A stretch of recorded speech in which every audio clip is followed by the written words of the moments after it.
नमस्कार, मैं हूं अमित। बीटीवी न्यूज में आपका स्वागत है। आइए नजर डालते हैं हेडलाइंस पर। रेल मंत्री ने बढ़ाया हर श्रेणी का किराया। बजट में जनरल यात्री पर 2 पैसे प्रति किलोमीटर का भार। राजस्थान को मिली 15 एक्सप्रेस और 5 पैसेंजर ट्रेनें। जयपुर दिल्ली के बीच बनेगा high speed corridor. Drug controller ने पकड़ी 1 करोड़ की अवैध दवाइयां। विंधायका में मारा छापा, कंपनी का गोदाम सीज। और 360 मीटर का ही होगा रिंग रोड कॉरिडोर। काश्तकारों की मांग को मंत्री ने किया खारिज।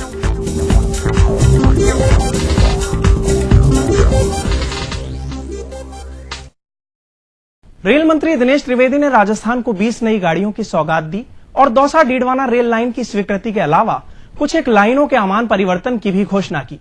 लेकिन इसी के साथ उन्होंने रेल किराया बढ़ाकर लोगों की खुशियां भी वापस ले ली। अब नया रेल किराया क्या होगा?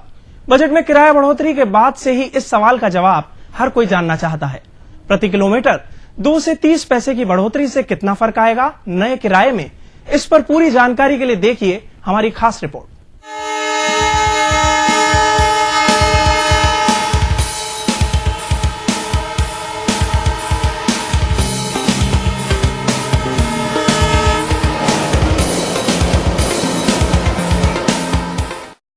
यदि आप शताब्दी से दिल्ली की यात्रा कर रहे हैं तो एसी चेयर क्लास में आपको 533 रुपए के बजाय 570 रुपए देने होंगे, जबकि फर्स्ट चेयर कार में 990 की बजाय 1085 रुपए का किराया होगा। सेकंड क्लास यानी सामान्य श्रेणी के यात्रियों को दिल्ली के लिए अब 80 रुपए चुकाने होंगे।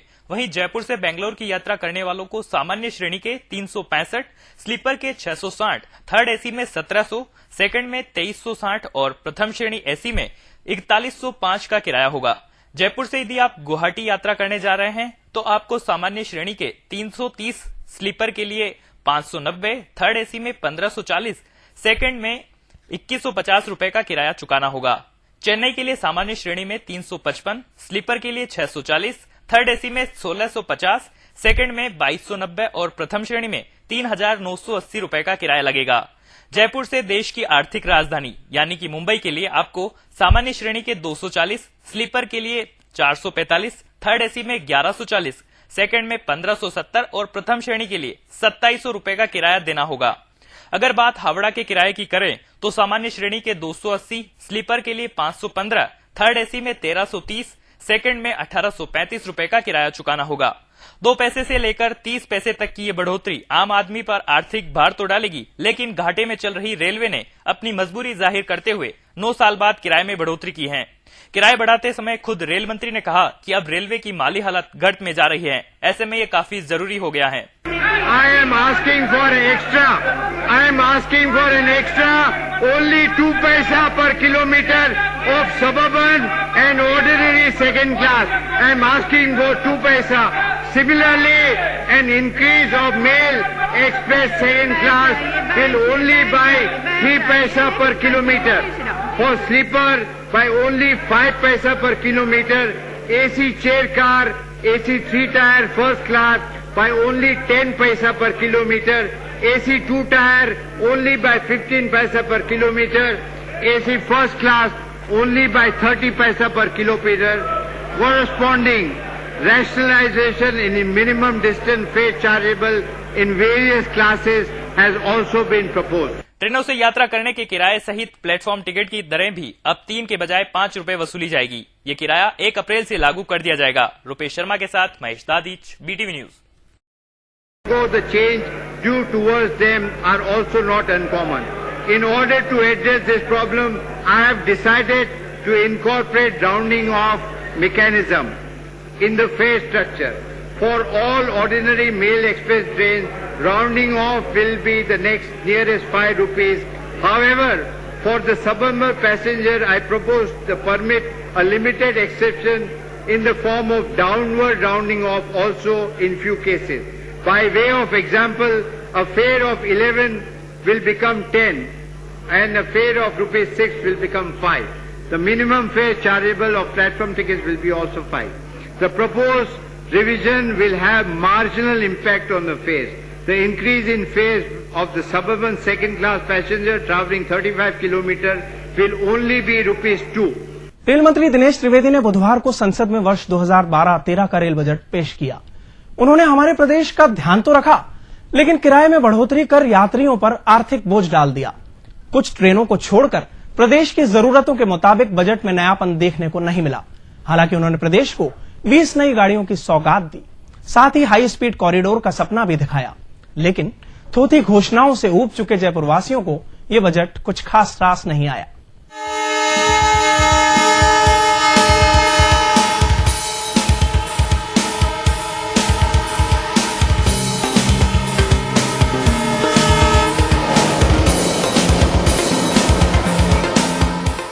एक्सप्रेस ट्रेनों में राजस्थान को कोयम्बटूर, बीकानेर, अहमदाबाद, अजमेर इंटरसिटी डेली, अजमेर हरिद्वार, बीकानेर पुरी साप्ताहिक, फिरोजपुर श्रीगंगानगर डेली, जयपुर सिकंदराबाद साप्ताहिक, ओखा जयपुर वीकली, बलसाड़ जोधपुर वीकली, बीकानेर बांद्रा साप्ताहिक, अहमदाबाद गोरखपुर साप्ताहिक, बांद्रा टर्मिनल से दिल्ली साप्ताहिक, कोटा हनुमानगढ़ साप्ताहिक, दरभंगा अजमेर वीकली, हैदराबाद से अजमेर साप्ताहिक, सतरंगा काची से अजमेर वीकली शामिल हैं।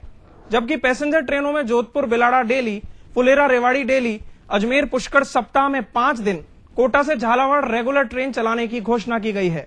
इनके अलावा 8 गाड़ियों का विस्तार और 3 के फेरों में बढ़ोतरी की गई है। प्रदेश के लिए इन ट्रेनों की घोषणा पर यात्रियों ने खुशी जताई।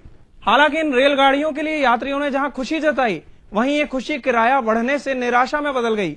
कुछ यात्रियों ने किराया बढ़ोतरी को महंगाई के दौर में ज्यादा बताया, लेकिन कुछ ने कहा कि इसके साथ ही सुविधाएं भी बढ़नी चाहिए। हालांकि यात्रियों के साथ आने वाले परिजनों ने प्लेटफॉर्म टिकट की दरें बढ़ाए जाने का भी विरोध जताया। ये है कि रेल में सुविधाएं और सफाई सुविधाएं इत्यादि बढ़नी चाहिए और जो स्टेशनों का स्तर है वो थोड़ा सुधार होना चाहिए। उसमें जो डेली ट्रैवल करते हैं उन लोगों के लिए तो एक बोझ ही है। 200 किलोमीटर ट्रैवल करने वाले को कम से कम 40-50 रुपए मतलब 1200 रुपए महीने का फर्क पड़ता है। तो अगर ऐसे देखा जाए तो डेफिनेटली एक बर्डन ही है। और इसके साथ साथ स्टेशन की सफाई है या और भी ट्रेन का है व्यवस्था है, वो हो तो कोई ज्यादा वो नहीं है। सबसे बड़ी सुविधाएं और जो सिक्योरिटी सिस्टम है वो इसका पूरा नहीं हो रहा है। इनका आए दिन ट्रेन में चोरी होना, डकैती होना, मारपीट होना, ये सबसे बड़ी खराब चीज है। इसकी तरफ इनको सरकार को ध्यान देना चाहिए। इसी के साथ बजट में प्रदेश को 11 आदर्श स्टेशनों सहित स्टेशनों के रखरखाव और साफ सफाई के लिए भी विशेष सुविधाएं मिली। 2 स्टेशनों पर एक्सीलेटर लगाए जाने और 1440 अंडरब्रिज और 38 ओवरब्रिज भी स्वीकृत किए गए। पिछले साल के बजट में गोल्डन कॉरिडोर की घोषणा की गई थी। इसी को बढ़ाकर अब दिल्ली, अजमेर, जयपुर और जोधपुर को भी हाई स्पीड कॉरिडोर में बदल दिया गया है। इस कॉरिडोर में ट्रेनों की रफ्तार 250 से 300 किलोमीटर प्रति घंटे की होगी। बजट में दौसा डीडवाना के लिए नई लाइन प्रस्तावित की गई, जबकि प्रदेश की 3 लाइनों का गेज कन्वर्जन किया जाएगा। इसी के साथ अगले साल में बनास सिरोही का दोहरीकरण भी किया जाएगा। हालांकि आम यात्रियों के लिए भले ही राहत की बात हो, लेकिन रेल कर्मचारियों ने अपने लिए कोई घोषणा नहीं होने से बजट को निराशाजनक करार दिया है। अब कर्मचारियों के संबंध में तो कोई बहुत अच्छी अनाउंसमेंट तो अभी उसमें करे नहीं है।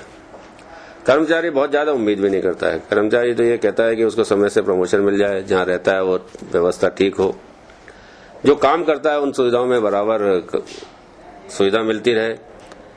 और अगर कर्मचारी को सामान नहीं मिलेगा और कर्मचारी रेल की पटरी ठीक नहीं कर पाएगा तो उसको बड़ी निराशा हो जाती है। इधर जैसे ही बजट की घोषणा पूरी हुई, आस लगाए बैठे कुली वेंडर निराशा में डूब गए। इन्होंने बजट का बहिष्कार किया। बच्चे फैमिली के लिए जो है पास के लिए कहा था, बहुत सी चीजों की उम्मीद लेके बैठे थे, आवास की कई चीजों की थी, पेंसिल पढ़ता कुली की कई चीजों की मतलब जो है उम्मीद लगाए बैठे थे, मगर जो है हमें अभी तक जो है ऐसा कुछ मिला नहीं है और हमारे दिल में जो है मायूसी है, इसलिए कि हमें कुछ मिला ही नहीं है तो फिर क्या करें। जो बजट आता है हम काफी उम्मीद लगाए बैठते हैं, लेकिन कभी हमको कुछ नहीं मिलता है।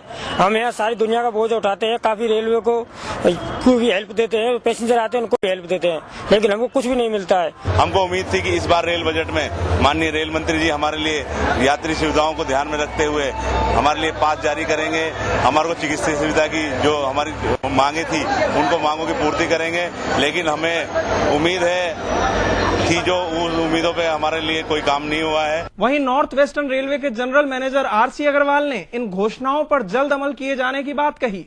टोटल 15 ट्रेन मेल एक्सप्रेस मिली हैं और पैसेंजर ट्रेन 4 मिली हैं, नई ट्रेन 8 ट्रेन का एक्सटेंशन हुआ है और कुछ की फ्रीक्वेंसी बढ़ाई गई 3 ट्रेन की।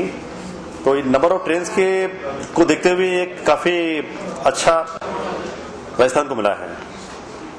इसके अलावा जो नए प्रोजेक्ट्स हैं उसके लिए फंड एलोकेशन बहुत काफी हुआ है, जिससे हमारे जो प्रोजेक्ट्स हैं उसको बढ़ाने में हमें काफी सहायता सिद्ध होगी।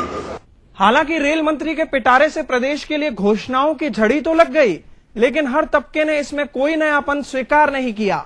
रेल मंत्री दिनेश त्रिवेदी ने इस बजट को पूरी तरह लोक लुभावन बनाने की पूरी कोशिश की, लेकिन वे इस कोशिश में पूरी तरह सफल भी नहीं हो सके।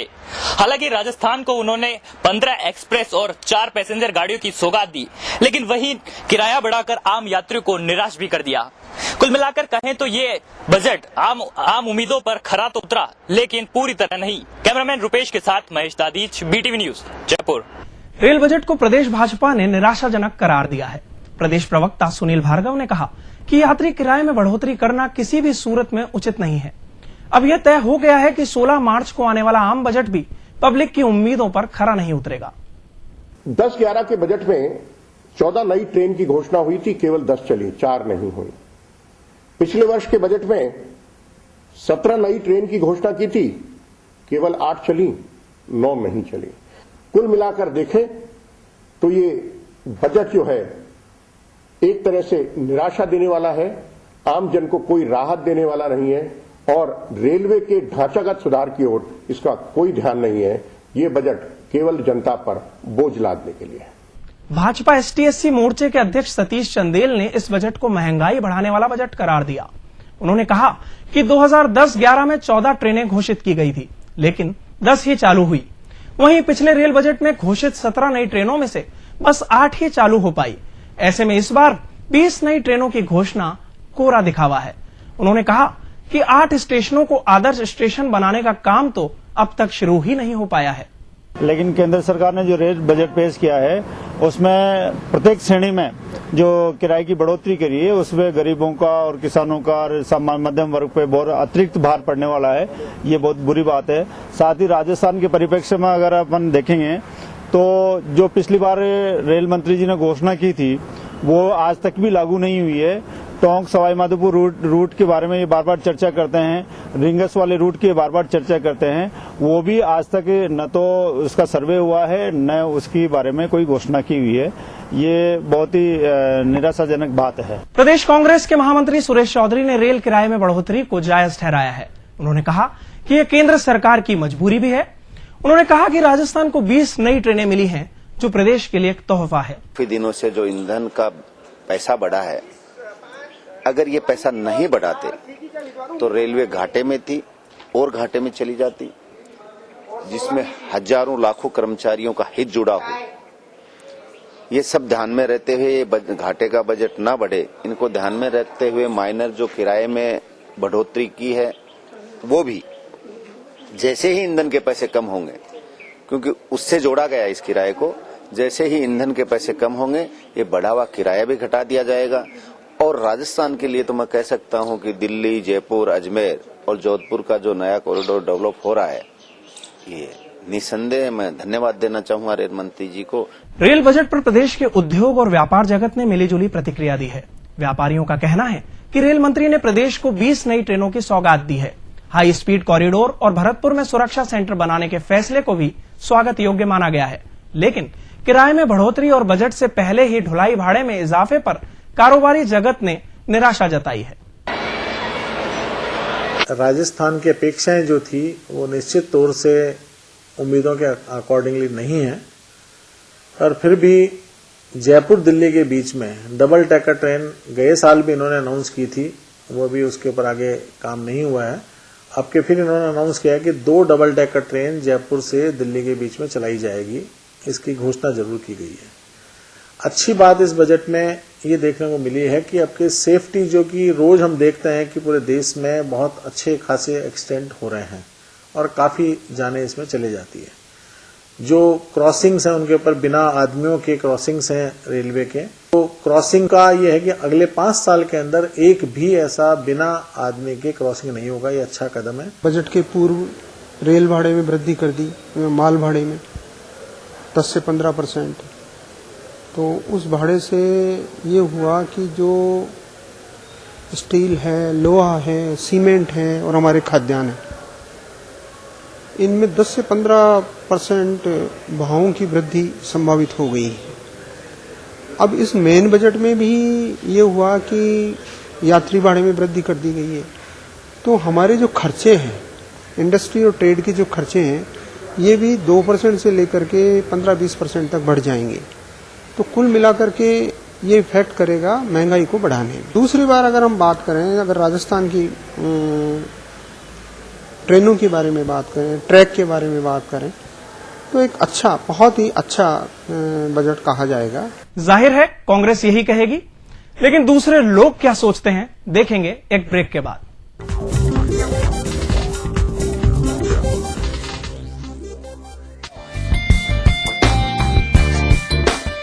News sponsored by Narayana Hrudayalaya, विश्वसनीय सेवाएं अविश्वसनीय दरों पर।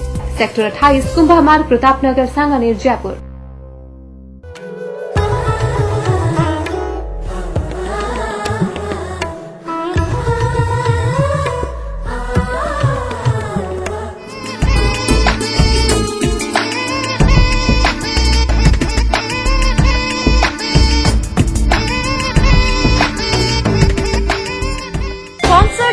Rawat public school, shaping young minds, sector 17, Haldi Ghati Marg, Pratapnagar, Jaipur. Indian convent and public school, Premnagar, बोने रोड, आगरा रोड, जयपुर।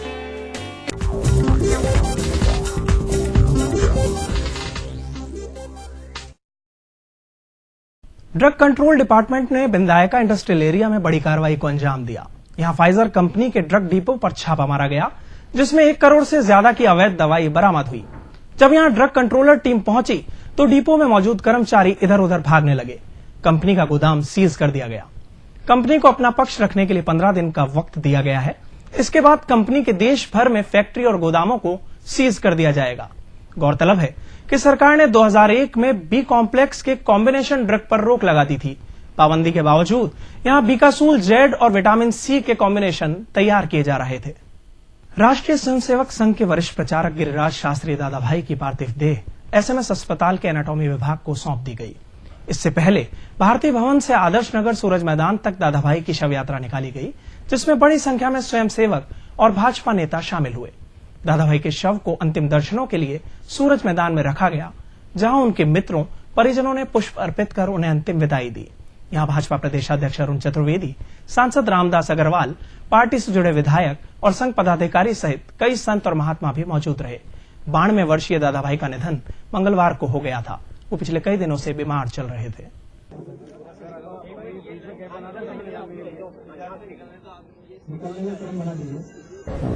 उनके जीवन से एक अपूर्ण क्षति हुई है और लाखों कार्यकर्ता जिन्होंने उनसे जीवन में, समाज में और राष्ट्र के लिए काम करने की प्रेरणा ली, उनमें एक दुख की लहर पहुंची है। मैं अपनी तरफ से और अपनी पार्टी की तरफ से उनको श्रद्धांजलि अर्पित करता हूं। रिंग रोड कॉरिडोर की चौड़ाई 360 मीटर ही होगी। नगरीय विकास मंत्री शांति धारीवाल ने कॉरिडोर की चौड़ाई 90 मीटर से अधिक करने का विरोध कर रहे काश्तकारों की मांग को सिरे से खारिज कर दिया है। धारीवाल के निवास पर हुई जेडीए एम्पावर्ड कमेटी की बैठक में काश्तकारों की मांगे सुनी तो गई, पर मानी एक भी नहीं गई। मंत्री का तर्क है कि कॉरिडोर डेवलपमेंट में जेडीए को 700 करोड़ रुपए का घाटा है, लेकिन प्रोजेक्ट की वायबिलिटी के लिए कॉरिडोर की चौड़ाई घटाना नामुमकिन है। रिंग रोड कॉरिडोर की चौड़ाई 90 मीटर से अधिक करने का विरोध कर रहे काश्तकारों को नगरीय विकास मंत्री ने एक और झटका दिया है। धारीवाल की अध्यक्षता में हुई एम्पावर्ड कमेटी की बैठक में काश्तकारों की सभी मांगों को सिरे से खारिज कर दिया गया। धारीवाल ने स्पष्ट कर दिया है कि कॉरिडोर की चौड़ाई 360 मीटर ही रखी जाएगी। उन्होंने कॉरिडोर की चौड़ाई बढ़ाने से जेडीए को लाभ होने की बात को भी गलत बताया है। उनके अनुसार कॉरिडोर डेवलपमेंट में कमर्शियल भूखंड बेचने के बाद भी जेडीए को 700 करोड़ रुपए जेब से लगाने होंगे। उनको समझाया भी है इस बात के लिए कि अगर ये रिंग रोड बनती है और उसके साथ साथ कॉरिडोर बनते हैं तो वहीं आप लोगों को जो है वो जमीन अलॉट होगी, डेवलपमेंट अलॉट होगी, तो उसकी प्राइसेस कितनी ऊंची चली जाएंगी। क्योंकि मोटे तौर पर वो, अगर किसी के दिमाग में ये गलतफहमी हो कि साहब ये जयपुर विकास प्राधिकरण कोई कमाई का काम कर रहा है, तो एक गलत बात है।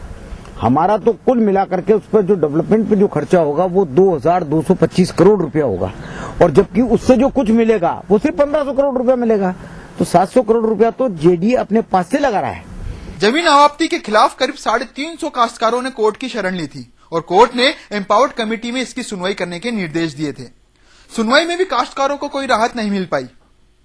धारीवाल के अनुसार प्रोजेक्ट की जद में आ रहे काश्तकारों को पहले ही सरकार ने हर संभव छूट दी है, लेकिन उसके बाद भी कोई आंदोलन करे तो इसका कोई इलाज नहीं है। हमने उनको काफी कंसेशंस दिए हैं। पहले ये हुआ करता था कि 25% जो है वो टोटल उनको लैंड मिलती थी काश्तकारों को, डेवलप लैंड, जिसमें 20% तो रेजिडेंशियल पर्पसेस के लिए थी और 5% जो है कॉमर्शियल पर्पसेस के लिए थी। हमने उसमें छूट दी है कि वो चाहे तो 25% जो है वो जैसा चाहे, रेजिडेंशियल चाहे तो रेजिडेंशियल ले लें और कॉमर्शियल चाहे तो कॉमर्शियल ले लें। प्लस इसके अलावा उसके पुनर्गठन का, उसके सब डिवीजन का किसी भी प्रकार का कोई चार्जेस उनसे नहीं लिया जाएगा। तो इस प्रकार के कई कंसेशन उन लोगों को दिए हैं। रिंग रोड प्रोजेक्ट की राह शुरू से ही मुश्किलों भरी रही है और हाल ही में काश्तकारों के विरोध ने इस आग में घी डालने का काम किया है। हालांकि नगरीय विकास मंत्री के तेवर बता रहे हैं कि वे किसी भी कीमत पर काश्तकारों की मांग के समक्ष झुकेंगे नहीं, लेकिन ये भी सच है कि जब तक कोई बीच का रास्ता नहीं निकाला जाता तब तक प्रोजेक्ट की रफ्तार बढ़ पाना मुश्किल ही है। कैमरामैन मुकेश मेहरा के साथ पीयूष शर्मा, BTV न्यूज, जयपुर। नगरीय विकास विभाग के अतिरिक्त मुख्य सचिव PK देव को प्रस्तावित दस्ताकार नगर, CRPF बटालियन और पत्रकार कॉलोनी के लिए अन्यत्र भूमि तलाशने का निर्देश देना भारी पड़ गया। राज्य सरकार ने इसे अपने निर्णय में दखल मानते हुए देव को नगरीय विकास विभाग से हटा दिया। अब वे जवाहर कला केंद्र के महानिदेशक होंगे। देव ने मंगलवार को आगरा रोड पर नायला के पास इस भूमि का मौका मुआयना किया और यहां बड़ी संख्या में पेड़ लगे होने के कारण JDA को अन्यत्र भूमि तलाशने के निर्देश दिए थे। इसी के साथ राज्य सरकार ने प्रमुख गृह सचिव GS संधू को फिर से नगरीय विकास विभाग की अतिरिक्त जिम्मेदारी सौंपी है। वे जयपुर मेट्रो रेल कॉरपोरेशन के भी अध्यक्ष होंगे। 4 IAS अफसरों की इस तबादला सूची में अनंत कुमार को संभागीय आयुक्त बीकानेर लगाया गया है, तो वहीं आलोक गुप्ता को राजस्व मंडल अजमेर में सदस्य बनाया गया है। हरसहाय मीणा अब प्रारंभिक व माध्यमिक शिक्षा विभाग के निदेशक होंगे। वन विभाग ने करोड़ों रुपए खर्च कर रणथंभौर अभ्यारण्य से 6 टाइगर सरिस्का में शिफ्ट तो कर दिए, लेकिन 3 साल बीत जाने के बाद भी कोई गुड न्यूज अभी तक नहीं मिली है। वंश वृद्धि के उद्देश्य से की गई इस सारी कवायद के बावजूद विभाग ने अभी तक इस विफलता के कारणों को जानने का प्रयास तक नहीं किया है। क्यों नहीं हुए बच्चे? विभाग ने क्यों नहीं की जांच? कहीं विभाग की तो गलती नहीं। ये सवाल इसलिए खड़े हुए हैं क्योंकि 3 साल से सरिस्का अभ्यारण्य से कोई खुशखबरी नहीं आई। सरिस्का से लुप्त हो चुके बाघों की संख्या बढ़ाने के लिए वन विभाग ने रणथंभौर अभ्यारण्य से वर्ष 2008 में बड़े प्रयासों के बाद 3 मेल और 3 फीमेल टाइगर शिफ्ट किए थे, लेकिन इन बाघों में से एक भी बाघ की ब्रीडिंग नहीं हुई। विशेषज्ञों की माने तो मेटिंग के 90 दिन से लेकर 105 दिन के बीच बाघिन बच्चों को जन्म देती है, लेकिन सरिस्का में ऐसा नहीं हुआ। क्या कारण रहा? क्यों नहीं? कोई कहता है कि जीन पूल श्रिंकेज है, रणथंभौर से जो टाइगर्स लाए गए हैं उनमें कैपेबिलिटी नहीं है, बच्चे पैदा नहीं कर सकते। कोई कहता है कि सरिस्का में माहौल ऐसा नहीं है, वहां पर बायोटिक इंटरफेरेंस बहुत है, जानवर बहुत है, इंसान है, बहुत गांव बसे हुए हैं, ट्रैफिक की बहुत प्रॉब्लम है। आफ्टर ऑल जो भी हो, लेकिन एक चीज निष्कर्षात्मक रूप से सामने आनी चाहिए, एक कोई वैज्ञानिक इसका लॉजिक मिलना चाहिए जिससे कि उस फैक्टर को एड्रेस किया जा सके और सरिस्का में पॉपुलेशन दोबारा से पनप सके। ऐसा नहीं है कि राजस्थान में ही टाइगर शिफ्ट किए गए हैं। 2 साल पहले मध्य प्रदेश के पन्ना बाघ परियोजना में भी इस प्रकार 3 बाघों को शिफ्ट किया गया था। बाहर से लाकर बसाई गई इन बाघिनों ने शावकों को जन्म भी दिया। विशेषज्ञों की माने तो बाघों के गले में लगे रेडियो कॉलर की वजह से बाघों में मेटिंग होने के बाद भी ब्रीडिंग नहीं हो रही है। कई लोगों का सोच ये है कि इसमें जो रेडियो कॉलर पहनाए हुए हैं, इनको रेडियो कॉलर पहनाने की वजह से हार्मोनल इनबैलेंस हो गया है और उसकी वजह से टाइगर जो है ब्रीड नहीं कर रहे।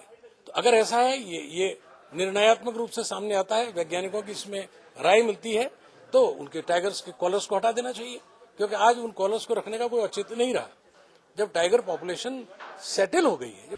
विभाग ने बाघों को शिफ्ट कर अपनी जिम्मेदारी से इत्तीश्री तो कर लिया, इसके बाद कोई परिणाम आए या नहीं, अधिकारियों को इससे कोई वास्ता नहीं। शायद यही वजह है कि करोड़ रुपए खर्च करने के बाद भी यह महत्वाकांक्षी योजना फेल हो गई। कैमरामैन विजय मिश्रा के साथ जसवंत सिंह, BTV न्यूज, जयपुर। फिलहाल वक्त हुआ है एक ब्रेक का, जल्द हाजिर होंगे, बने रहिए हमारे साथ।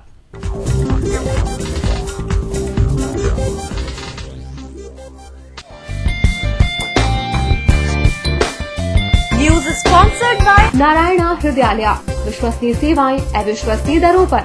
सेक्टर 28, कुंभा मार्ग, प्रतापनगर, सांगानेर, जयपुर। जरा ठहरिए, मुझे आपसे कुछ जरूरी बात करनी है। कई बार आपको लगता होगा कि आपके साथ अत्याचार हो रहा हो, इंसाफ नहीं मिल रहा हो, कोई आपकी आवाज सुन नहीं रहा हो, आप दर दर भटक रहे हो। हम आपकी आवाज बनेंगे, हम पुरजोर शब्दों में आपकी बात रखेंगे, लेकिन आपको मिलना होगा हमसे, आपको बतानी होगी अपनी व्यथा। मिलिए हमारे समाचार संपादक रघु आदित्य से, उनका टेलीफोन नंबर है स्क्रीन पर ये पर।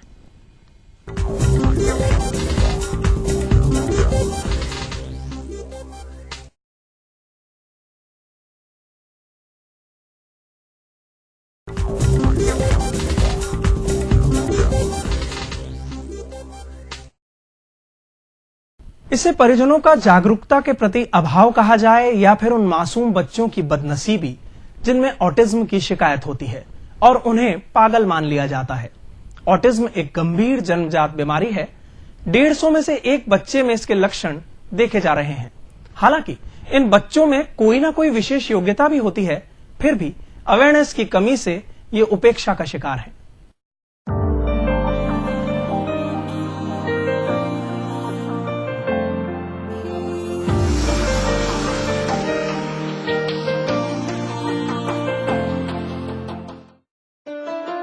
किताबों और खिलौनों के साथ खेलते इन बच्चों को देखकर ऐसा नहीं लगता कि इन बच्चों के साथ कुदरत ने कोई खिलवाड़ किया है, लेकिन हकीकत में यह ऑटिज्म के शिकार है। ऑटिज्म एक ऐसी जन्मजात बीमारी है जो 150 बच्चों में से किसी एक में पाई जाती है। भारी धातु विशेषकर सीसा बच्चों के शरीर में वातावरण, पीने के पानी और माँ के दूध के साथ चला जाता है और मस्तिष्क को प्रभावित करता है, जिससे ऑटिज्म जैसी गंभीर बीमारी बच्चों में घर कर जाती है। हर 150 में से एक बच्चे को ये बीमारी है, तो ये बहुत ज्यादा इसका प्रचलन है और जिस तरीके से अवेयरनेस फैल रही है तो ये बहुत जरूरी है कि सबको इसके बारे में अवेयरनेस होना पता चले। सबसे पहले ये बच्चे गलती से डायग्नोस हो जाते हैं हाइपर एक्टिव हैं, ये एक जगह बैठ नहीं पाते, इनकी कंसंट्रेशन करने की क्षमता नहीं होती।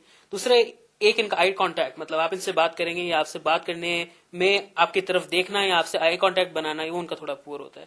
तीसरा इनके रिलेशनशिप्स बनाना, मतलब माताजी पिताजी को अप्रिशिएट नहीं करना कि वो हैं, उनको अपनी ही दुनिया में रहते हैं और उस दुनिया से रिलेटेड अगर कोई भी चीज इनको डिस्टर्ब कर दी जाए तो एकदम से बहुत गुस्सा हो जाते हैं, परेशान हो जाते हैं। सामान्य तौर पर लोग ऑटिज्म के लक्षण को पागलपन का नाम देते हैं। 2 साल की उम्र से ही ऑटिज्म के लक्षण दिखने लग जाते हैं। बच्चों का एक ही वस्तु के लिए जिद करना, अपनी ही धुन में रहना और किसी तरह का रिएक्शन नहीं करना इसके प्रमुख लक्षण हैं। लेकिन जागरूकता के अभाव में इन बच्चों को पागल घोषित कर दिया जाता है। इन बच्चों के साथ समाज और स्कूल में भी भेदभाव किया जाता है। जब 4 साल का था तब हमें इसके बारे में पता लगा कि इसके अंदर ऑटिज्म के लक्षण आ रहे हैं, क्योंकि जब हम इसको नॉर्मल स्कूल में भेजते थे तो वहाँ पे ये दूसरे बच्चों के साथ कोप अप नहीं कर पा रहा था। लर्निंग डिसेबिलिटी थी, पढ़ नहीं पा रहा था और अपने में अलूफ रहता था, तो ये बड़ी मुश्किल हो गई थी कि बच्चों के साथ खेल नहीं पा रहा था। और जयपुर में हमने कई डॉक्टर्स को दिखाने के बाद डॉक्टर श्री सीतारमन जी साहब ने हमें इसको डायग्नोस करके बताया कि इसमें माइनर ऑटिज्म है। नॉर्मल स्कूल में जब हमने बच्चे को डाला था तो वही है कि नॉर्मल बच्चे जैसे जिस हिसाब से उनमें जो होता है डेवलपमेंट वैसे नहीं हो रहा था, तो स्कूलों ने 4 साढ़े 4 साल तक एक साल तक डाला था मैंने बच्चे को, तो वो बिल्कुल भी इम्प्रूवमेंट नहीं आया उनमें, बल्कि बीए आ रहा है, क्योंकि वो लग रहा था कि उसकी उम्र के और बच्चे दूसरी क्लास में पहुंच के और ये इन्होंने तो अभी पेंसिल पकड़ना भी नहीं सीखा था, तो कोई फायदा नहीं था नॉर्मल स्कूल में डालने का। विशेषज्ञों की माने तो इन बच्चों में विशेष योग्यता होती है। इन बच्चों में एक ही धुन में काम करने की आदत होती है और एक ही विषय पर उनका विशेष रुझान भी होता है। अगर समय रहते इनको उनके अनुरूप वातावरण दिया जाए तो ये बच्चे आगे चलकर अपना नाम कमा सकते हैं। एक स्पेशल स्किल इनके अंदर होती है जिसको सीवियस सिंड्रोम बोला जाता है। उस सिंड्रोम के हिसाब से कुछ बच्चों के अंदर या तो वो बहुत बढ़िया आर्टिस्ट, एक्सेप्शनली बहुत बढ़िया आर्टिस्ट, बहुत बढ़िया डांस परफॉर्मर, पजल सॉल्व करने की कैपेसिटी, मैथमेटिक्स की कैपेसिटी इनमें बहुत आगे की होती है, बहुत डेवलप्ड होती है, आपसे मेरे से ज्यादा डेवलप्ड होती है। तो यदि इनको टाइमली आइडेंटिफाई कर लिया जाए कि हाँ ये बच्चा इस बीमारी से पीड़ित है और उसको वो स्पेसिफिक सर्विसेज स्पेशल स्कूल्स के अंदर प्रोवाइड कर दी जाए तो ये अपनी जिंदगी एक अलग ही रास्ते में ले जाके सक्सेसफुली निकाल सकते हैं। समाज में कई बच्चे हैं जिनमें ऑटिज्म की शिकायत होती है, लेकिन उन्हें मेंटली डिफेक्ट का नाम देकर या तो पागलखाने भेज दिया जाता है या फिर घरों में बांध कर रखा जाता है। ऐसे में समाज को इस बात के लिए जागरूक होना चाहिए कि बच्चों में इस तरह के लक्षण दिखे तो उनके साथ भेदभाव करने के बजाय उन्हें अच्छे डॉक्टर के पास ले जाया जाए। कैमरामैन विजय मिश्रा के साथ Jaswant Singh, VTV news, Jaipur. Glaucoma यानी काला पानी, यह एक ऐसा रोग है जिसका कोई लक्षण नजर नहीं आता, लेकिन पीड़ित की आंखों की रोशनी जाती रहती है। हमारे देश में करीब 1 करोड़ 30 लाख काला पानी के मरीज हैं। यही रफ्तार रही तो अनुमान है कि 2020 तक देश में ग्लूकोमा पीड़ितों की संख्या 4 करोड़ तक पहुंच सकती है। इस घातक बीमारी के प्रति लोगों में जागरूकता बढ़ाने के लिए मैक्स विजन आई केयर सेंटर की ओर से कैंप लगाया जा रहा है, जिसमें काला पानी की जांच और इलाज मुफ्त किया जा रहा है।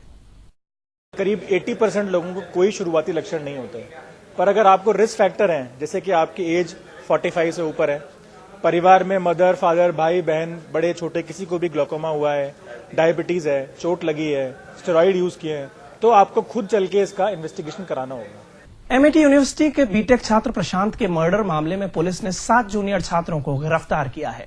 उधर घटना से गुस्साए छात्रों ने यूनिवर्सिटी में तोड़फोड़ की। जूनियर छात्रों ने रंजिश के चलते प्रशांत को चाकुओं से गोद दिया था। पुलिस पूछताछ में ये सामने आया कि करीब 6 महीने पहले प्रशांत ने पुनीत को थप्पड़ मारा था। इस घटना के बाद कैंपस में जूनियर और सीनियर छात्रों के 2 गुट बन गए और बुधवार को कहासुनी होने पर प्रशांत को चाकुओं से कत्ल कर दिया गया। इस घटना के पीछे यूनिवर्सिटी प्रशासन की लापरवाही भी कम जिम्मेदार नहीं है। दोनों गुटों के बीच आपसी रंजिश की जानकारी होने के बावजूद प्रशासन ने कोई कदम नहीं उठाए। प्रशांत वीर की हत्या के संबंध में 7 लड़कों को गिरफ्तार किया जो इस हत्याकांड में इन्वॉल्व थे। उनको रात को ही राउंड अप करके गिरफ्तार कर लिया गया। अब उनसे पूछताछ जारी है, आगे की तफ्तीश जारी है। भाजपा में राज्यसभा चुनाव के लिए प्रत्याशियों के चयन को लेकर कश्मकश जारी है। प्रदेश भाजपा उम्मीदवारों के नाम का पैनल तैयार कर केंद्रीय नेतृत्व को सौंपने जा रही है। राजस्थान से इस चुनाव में पार्टी का प्रत्याशी कौन होगा, इसका अंतिम फैसला पार्लियामेंट बोर्ड ही करेगा। बताया जा रहा है कि नेता प्रतिपक्ष वसुंधरा राजे समर्थित खेमा पूर्व सांसद सुभाष महरिया का नाम आगे रखेगा। वहीं पार्टी का दूसरा खेमा सामान्य वर्ग से प्रत्याशी लाने की मांग कर रहा है। इन चुनावों में बीजेपी से 1 और कांग्रेस से 2 प्रत्याशी चुनकर राज्यसभा में जाएंगे। मौजूदा भाजपा सांसद रामदास अग्रवाल का कार्यकाल इसी महीने पूरा हो रहा है। निश्चित रूप से राज्यसभा का चुनाव सामने है, इसलिए उसके नाते से राजस्थान से जो हमारे कार्यकर्ता जिनको उनके बारे में चर्चा होगी, चर्चा करने के बाद अपना जो कुछ भी हम निर्णय पहुंचते हैं वो केंद्रीय पार्लियामेंट्री बोर्ड को हम देंगे और अंतिम फैसला इसमें केंद्रीय पार्लियामेंट्री बोर्ड करेगा। मुझे लगता है आज हम करके अपना सूची या पैनल बनाने का काम करेंगे। पार्लियामेंट्री बोर्ड की भी तारीख नहीं आई है, वो 15, 16, 17 कब होती है। जिस दिन भी पार्लियामेंट्री बोर्ड की बैठक होगी उसमें इस विषय को पहुंचा करके जो भी निर्णय केंद्रीय पार्लियामेंट्री बोर्ड का होगा उसका आरसीए पर राज्य खेल परिषद और पुलिस विभाग के बकाया चल रहे करीब 8 करोड़ रुपए के मुद्दे को लेकर बैठक हुई। पदाधिकारियों ने जल्द इस मामले को निपटाने की बात कही। प्रमुख खेल सचिव रोहित कुमार सिंह ने कहा कि बैठक में मामले को करीब करीब निपटा लिया गया है। आरसीए पर कुछ बकाया है, उसे कुछ हिस्सों में दे दिया जाएगा। वहीं कार्यवाहक सचिव के शर्मा ने कहा कि खेल परिषद से उनका कोई विवाद नहीं है। 2 दिन बाद एक मीटिंग बुलाई गई है जिसमें इस मुद्दे को सुलझा लिया जाएगा। आईपीएल को सक्सेस बनाना उसके लिए बस फाइनेंस को लेके भी बातें ऐसा कुछ भी नहीं है, ऐसा कुछ परिषद को आरसीए पैसे नहीं दे पा रहा, ऐसा कुछ भी नहीं है। पुलिस को भी पैसा देना बाकी है 4.5 जो भी होगा, जो बैठ के बातचीत की जाएगी। उसको लेकर भी इश्यूज खेल परिषद द्वारा रेज किए गए थे कि खेल परिषद का ही है स्टेडियम और उस पर जो मैचेस हैं उसकी मैच फीस का कुछ हिस्सा एमओयू के हिसाब से खेल परिषद को दिया जाना चाहिए था। उस पर आरसीए का रवैया काफी सकारात्मक था, तो मुझे आशा है कि इस मीटिंग का अगला भाग जो फ्राइडे को होगा उसमें इस पे पूरा सोल्यूशन निकल आएगा। अभी वक्त हुआ है एक ब्रेक का। ब्रेक पर जाने से पहले नजर डालते हैं सुर्खियों पर।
नारायणा हृदयालय, विश्वसनीय सेवाएं अविश्वसनीय दरों पर। सेक्टर 28 कुंभा मार्ग, प्रतापनगर, सांगानेर, जयपुर।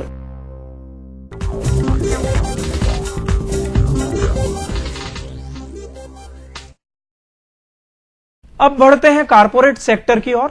हमारा विशेष सेगमेंट देखेंगे बिजनेस बज। हर गृहिणी की पहली पसंद एगमार्क, नमस्कार, चक्की आटा और बेसन। एमएस प्रोडक्ट्स का उत्पाद, Kukas industrial area, Jaipur. Kiddies world, admissions open, convents available. 7 Jaikishan colony, top फाटक, जयपुर।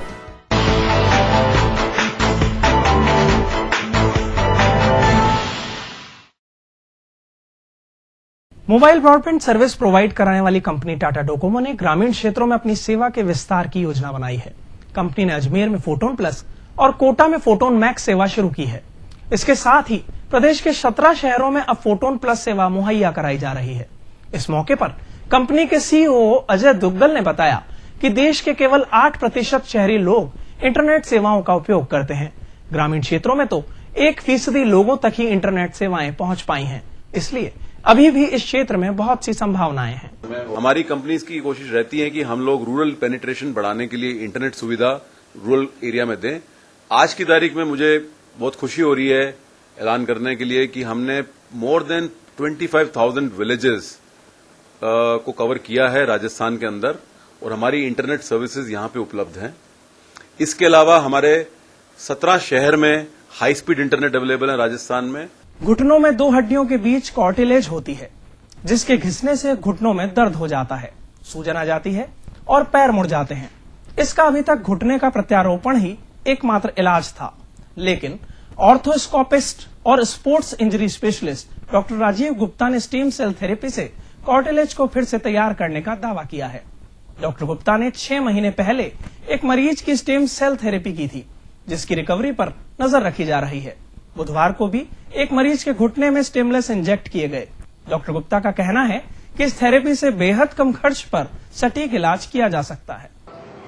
आज जो पेशेंट था उसकी एज थी करीब 32 साल के आसपास, कमलेश नाम था उसका। उसके घुटने के अंदर कार्टिलेज डैमेज था। तो इसके अलावा ये मुझे बेस्ट लगा कि इसको अगर मैं स्टेम सेल डाल के अगर इसको ग्रो, इसके डीजनरेशन को या इस डैमेज को कम कर दूं तो इससे बड़ा अचीवमेंट नहीं होगा। वो उसके लिए आज एक किया। दूसरा पेशेंट था जिसके 5-6 महीने से पहले पेन था, उसको ACL रिकंस्ट्रक्शन हुआ था, तो उसके अंदर भी मैंने ये platelet rich plasma plus stem cell डाला है, और मुझे लगता है कि इससे उसको फायदा मिलेगा। ये अभी ये चीज हमें क्लियर हो पाएगी 6 से 8 महीने के बाद में, पर इसका बेस्ट पार्ट ये है कि इसका कोई साइड इफेक्ट नहीं है। और अब नजर डालते हैं मुंबई स्टॉक एक्सचेंज और निफ्टी के कारोबार पर। BSE 105.68 अंकों की बढ़त के साथ 17,919.3 अंक पर बंद हुआ। निफ्टी भी 34.4 अंकों की बढ़त के साथ 5,463.9 अंक पर बंद हुआ।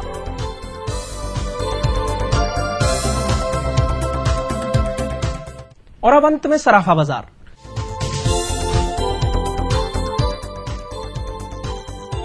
सोना स्टैंडर्ड 280 रुपए की गिरावट के साथ 27,800 रुपए प्रति 10 ग्राम पर बिका। जेवराती सोना भी 200 रुपए की गिरावट के साथ 26,200 रुपए प्रति 10 ग्राम रहा।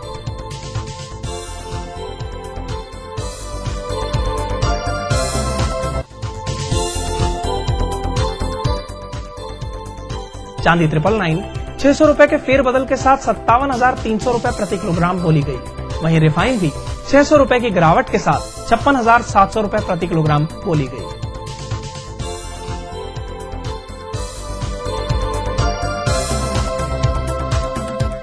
एक बार फिर नजर डालते हैं हेडलाइंस पर।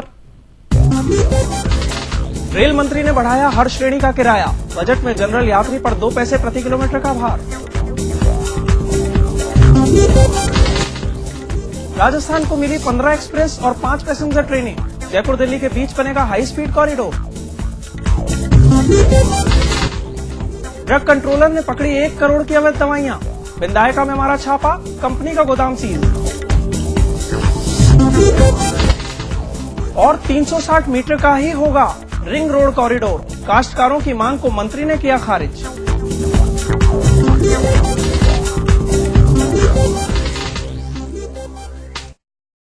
खबरों का सिलसिला जारी रहेगा। देखते रहिए BTV न्यूज, खबर जिंदगी की।